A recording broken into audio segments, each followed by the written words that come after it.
Pembacaan dari kitab Yesaya.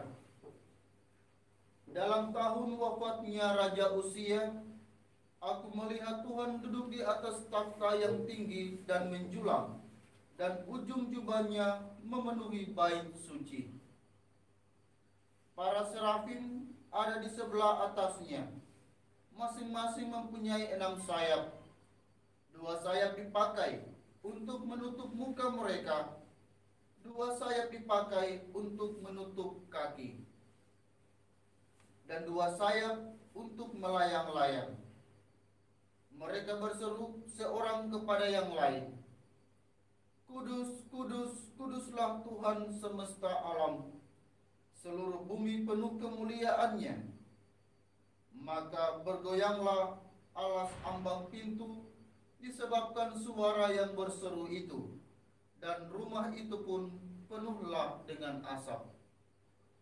Lalu aku berkata, celakalah aku binasa. Sebab aku ini orang yang berbibir najis, dan aku tinggal di tengah bangsa yang berbibir najis. Namun mataku telah melihat Sang Raja, Tuhan semesta alam. Tetapi seorang dari para serafim itu terbang mendapatkan daku. Di tangannya ada bara api yang diambilnya dengan sepit dari atas mezbah.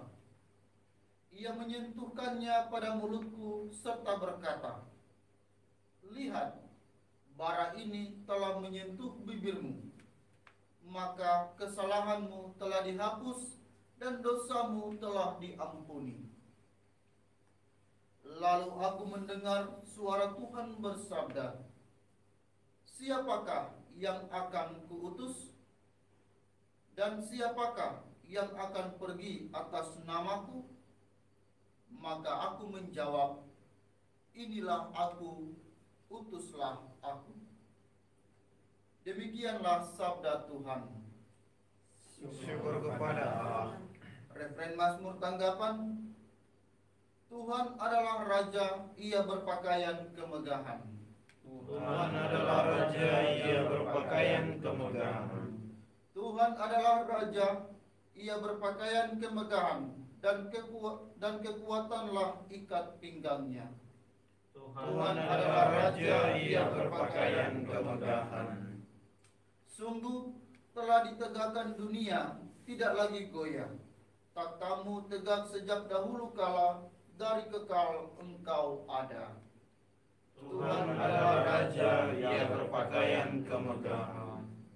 Peraturanmu sangat teguh, baitmu berhiaskan kekudusan, ya Tuhan sepanjang masa.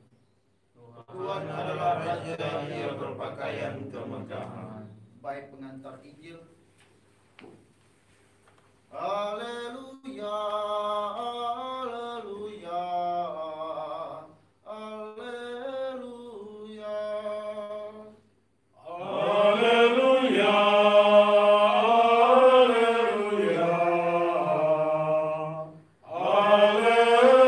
haleluya.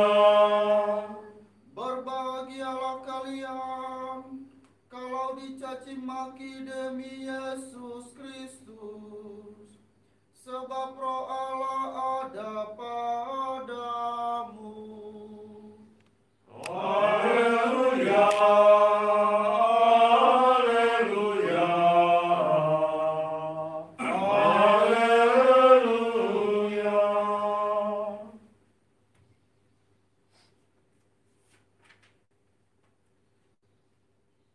Tuhan sertamu. Dan sertamu juga. Inilah Injil Yesus Kristus menurut Santo Matius. Dimuliakanlah Tuhan. Pada waktu itu Yesus bersabda kepada ke-12 muridnya, seorang murid tidak melebihi gurunya, dan seorang hamba tidak melebihi tuannya. Cukuplah bagi seorang murid jika ia menjadi sama seperti gurunya, dan bagi seorang hamba jika ia menjadi sama seperti tuannya. Jadi jika tuan rumah disebut Beelzebul, apalagi seisi rumahnya. Jadi janganlah kalian takut kepada mereka, yang memusuhimu, karena tiada sesuatu pun yang tertutup yang takkan dibuka, dan tiada sesuatu pun yang tersembunyi yang takkan diketahui. Apa yang kukatakan kepadamu dalam gelap, katakanlah dalam terang. Dan apa yang dibisikkan ke telingamu, beritakanlah dari atas atap rumah. Dan janganlah kalian takut kepada mereka yang dapat membunuh tubuh, tetapi yang tidak berkuasa membunuh jiwa. Tetapi takutilah Dia yang berkuasa membinasakan baik jiwa maupun tubuh di dalam neraka. Bukankah burung pipit dijual seduit 2 ekor?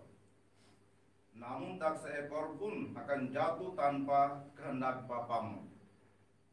Dan kalian, rambut kepalamu pun semuanya telah terhitung.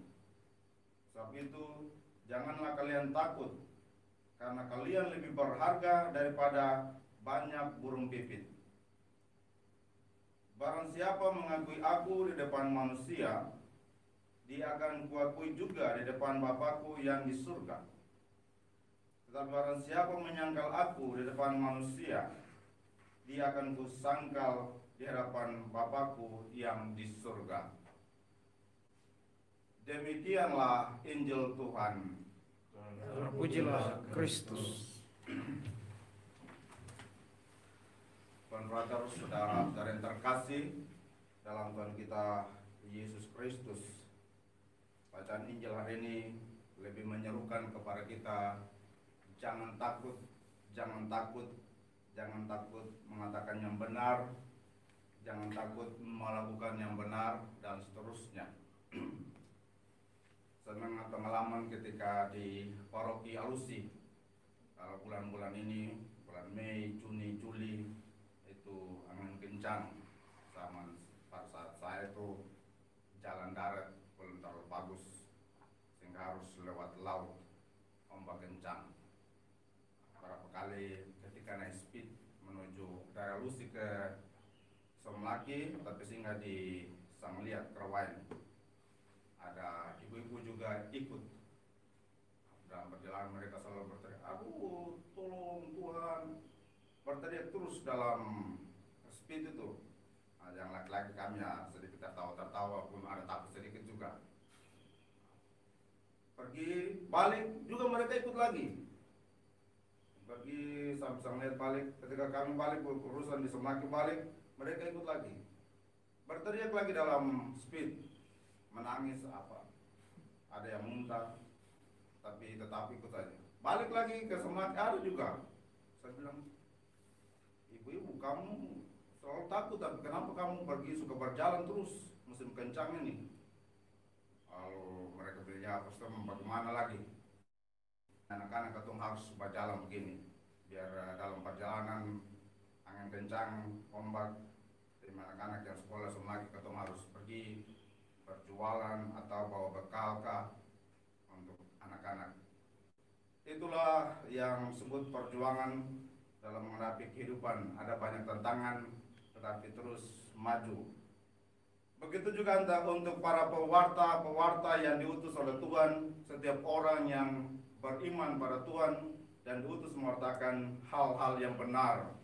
Ada banyak tantangan, tetapi hari ini Tuhan mengatakan jangan takut mengatakan yang benar. Apa yang dibisikkan dalam gelap, apa yang dikatakan dalam gelap, katakanlah dalam terang.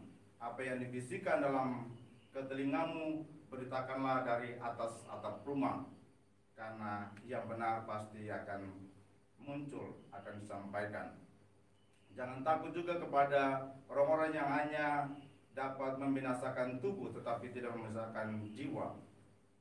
Tetapi takutlah kepada Tuhan yang mampu membinasakan tubuh maupun jiwa di dalam neraka. Sehingga hari ini kita diingatkan yang perlu kita takuti yakni Tuhan, yang perlu kita abdikan diri yakni pada Tuhan dalam tugas dan karya pelayanan kita, baik sebagai calon imam, sebagai imam, maupun juga sebagai kaum awam. Tentu dalam tugas dan pelayanan dalam kehidupan kita ada banyak tantangan.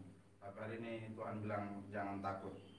Pengalaman juga katakan ada beberapa anak muda tamatan STPAK yang dimintakan untuk pergi berkarya di Maluku Utara, misalnya di Taliabu.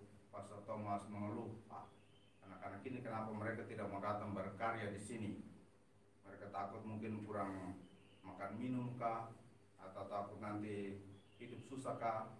Itu satu contoh di mana dalam tugas-tugas perutusan itu masih ada yang merasa kekhawatiran dalam hidup mereka, dalam tugas-tugas pewartaan. Hari ini Tuhan mengatakan bahkan burung pipit pun dihitungkan. Mereka jatuh sudah diperhitungkan oleh Tuhan. Apalagi kita manusia, rambut kepala kita pun sudah dihitung, berharga. Apalagi jiwa kita, sehingga pasti Tuhan akan melindungi. Semoga kata-kata ini menguatkan kita dalam tugas dan karya pelayanan kita hari ini dan seterusnya. Semoga demikian. Amin.